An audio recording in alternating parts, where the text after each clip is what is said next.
This month, Starbucks workers in northwest suburban Cary and in Peoria are voting on whether to join a union. They're the first two Starbucks union elections in Illinois, part of a growing national movement that's reached more than 200 coffee shops around the United States. Chicago Tonight's Nick Blumberg reports. In December, a Starbucks in Buffalo, New York became the first of the company's thousands of U.S. locations to vote for unionization.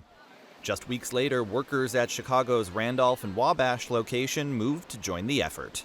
We just want to have a seat at the table. Each store has a unique set of issues and things that they would want to bring up with corporate. It's not a one-size-fits-all sort of deal. Cero Munoz praised their store manager, but said higher-ups weren't taking concerns about security seriously and didn't acknowledge how busy the downtown location gets during events and holidays. After workers filed for a union, they say management from the district and corporate level started appearing regularly. They suddenly wanted to act like they were always paying attention and wanting to hear us out. There are now 8 Chicago area stores that have filed for a union election, and the company's been pushing back.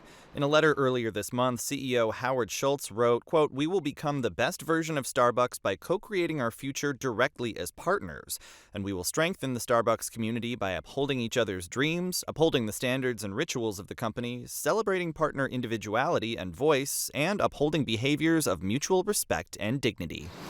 We are the faces of your company. Thank you so much. Customers, they come in and get their morning coffee before work, before school, before starting their day.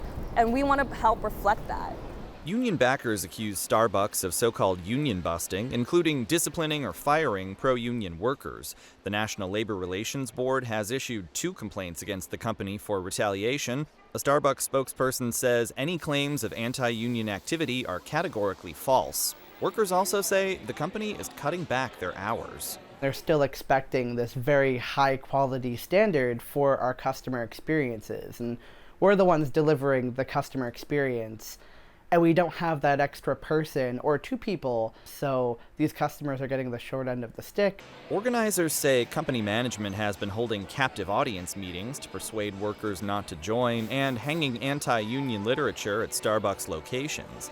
In CEO Schultz's letter, he wrote, quote, "While not all the partners supporting unionization are colluding with outside union forces, the critical point is that I do not believe conflict, division, and dissension, which has been a focus of union organizing, benefits Starbucks or our partners."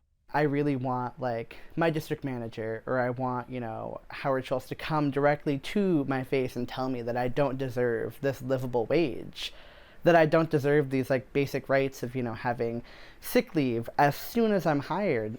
With Starbucks locations around the country awaiting election results and most of the Chicago area coffee shops still waiting on an election date, Munoz says they're excited about what the future holds for workers.